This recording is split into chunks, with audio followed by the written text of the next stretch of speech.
بسم اللہ الرحمن الرحیم۔ جنگ جمل امام علی کے دور خلافت کی پہلی جنگ ہے جو حضرت عائشہ، طلحہ اور زبیر کی سرکردگی میں مسلمانوں کے ایک گروہ نے حضرت علی کے خلاف لڑی۔ یہ جنگ سن 36 ہجری میں بصرہ کے قریب واقع ہوئی۔ حضرت عائشہ اور ان کے ساتھیوں نے یہ جنگ مسلمانوں کے تیسرے خلیفہ حضرت عثمان کے خون کا بدلہ لینے کی غرض سے شروع کی۔ محترم ساتھیو، السلام علیکم۔ دوستو، اسلامی تاریخ کے حقائق بہت تلخ ہیں جن کو تسلیم کرنا بھی عام مسلمان کی عقل و فہم سے باہر ہے، لیکن کیونکہ یہ حقائق مستند اور صحیح روایات پر مبنی ہیں اس لیے ان کو تسلیم کرنا بھی ضروری ہے، لیکن اس کے ساتھ ساتھ اس بات کی کھوج بھی کرنا ضروری ہے کہ آخر امت مسلمہ میں یہ فتنے اور فساد کس طرح سے اتنے طاقتور ہو گئے کہ مسلمان جو کچھ سال پہلے تک پوری دنیا پر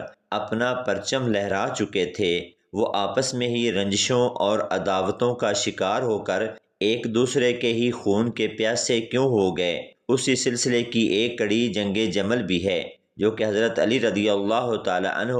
اور ام المومنین حضرت عائشہ صدیقہ رضی اللہ تعالی عنہا کے حامیوں کے درمیان لڑی گئی، اور جس میں کثیر تعداد میں مسلمان ایک دوسرے کی تلواروں کا نشانہ بن کر شہید ہوئے۔ محترم دوستو، حضرت عثمان غنی رضی اللہ تعالی عنہ کی مظلومانہ شہادت کے بارے میں کون نہیں جانتا کہ ان کو مظلومانہ طور پر شہید کیا گیا۔ ان کی شہادت کے پیچھے کئی صحابہ اکرام کو مورد الزام ٹھہرایا گیا، جن میں حضرت علی رضی اللہ تعالی عنہ بھی شامل تھے، لیکن حضرت علی رضی اللہ تعالی عنہ شہادت عثمان غنی میں ملوث نہ تھے، لیکن حضرت علی رضی اللہ تعالی عنہ نے جب خلافت کا منصب سنبھالا تو آپ حضرت عثمان غنی رضی اللہ تعالی عنہ کے قاتلین کو بحیثیت امیر المومنین گرفتار بھی نہ کر سکے اور آپ ان کو سزائیں بھی نہ دے سکے۔ یہی وجہ تھی کہ عام مسلمان اور بہت سے صحابہ اکرام اور گورنر شام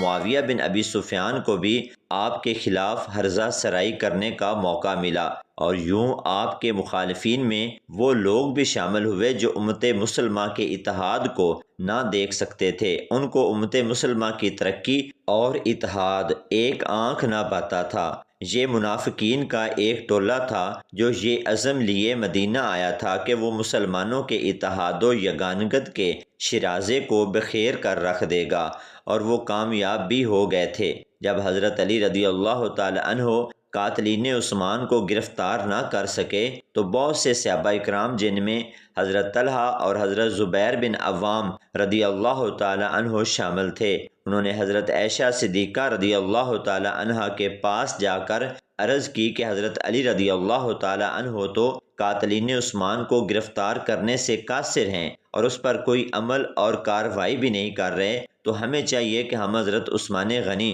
رضی اللہ تعالی عنہ کے قتل کا بدلہ لیں، اس کا قصاص لیں اور اس کے لیے حضرت علی رضی اللہ تعالی عنہ کو مجبور کریں۔ چنانچہ حضرت علی رضی اللہ تعالی عنہ کے خلاف جو محاذ کھڑا ہوا اس میں حضرت عائشہ صدیقہ رضی اللہ تعالی عنہا اکیلی نہ تھی، بلکہ ان میں حضرت طلحہ، حضرت زبیر اور بھی دیگر صحابہ اکرام شامل تھے جو حضرت علی رضی اللہ تعالی عنہ کے خلاف جنگ جمل کے میدان میں برسر پیکار ہوئے۔ جمل کے میدان میں حضرت علی رضی اللہ تعالی عنہ نے حضرت طلحہ اور زبیر بن عوام رضی اللہ تعالی عنہ کو مخاطب کر کے فرمایا کہ تم بھول گئے کہ نبی صلی اللہ علیہ وآلہ وسلم نے ارشاد فرمایا تھا کہ ایک وقت ہوگا کہ تم علی کے مقابلے میں تلوار لے کر نکلو گے اور علی اس وقت حق پر ہوگا۔ یہ سن کر زبیر بن عوام رضی اللہ تعالی عنہ کو یہ حدیث یاد آئی اور انہوں نے اسی وقت کھڑے کھڑے جنگ سے دستبرداری کا اعلان کر دیا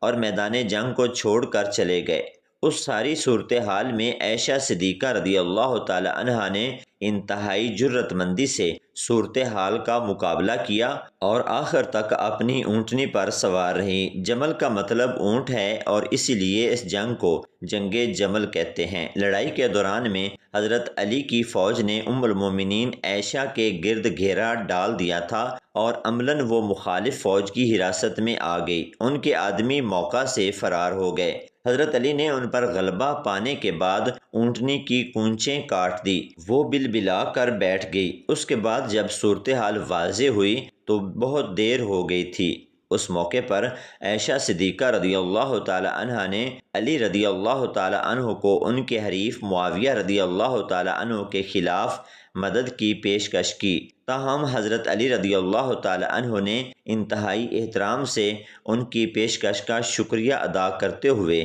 ان پر زور دیا کہ وہ واپس مدینہ تشریف لے چلیں اور ان کی شایان شان واپسی کے انتظامات بھی کر دیے۔ امن معاہدہ ہو گیا اور دونوں طرف کے لوگ پہلی بار سکون کی نیند سو گئے۔ بظاہر ابن سبا کے کھیل کی بساط الٹ چکی تھی، مگر وہ حوصلہ ہارنے والوں میں سے نہیں تھا۔ رات کے آخری پہر اس کے کچھ آدمی عائشہ رضی اللہ تعالی عنہا کے کیمپ میں داخل ہو گئے اور علی رضی اللہ تعالی عنہ کی فوج پر حملہ کر دیا۔ قدرتی طور پر حضرت علی رضی اللہ تعالی عنہ کے کیمپ میں یہیں سمجھا گیا کہ عائشہ رضی اللہ تعالی عنہ نے معاہدے کی خلاف ورزی کی ہے اور دھوکے سے حملہ کر دیا ہے، لیکن جلد ہی ان کے فوجیوں نے صورتحال پر قابو پا لیا۔ ادھر عائشہ صدیقہ رضی اللہ تعالی عنہ کے کیمپ کو گمان ہوا کہ حضرت علی رضی اللہ تعالی عنہ کی طرف سے خلاف ورزی کی گئی ہے۔ اس ساری صورتحال میں عائشہ رضی اللہ تعالی عنہا نے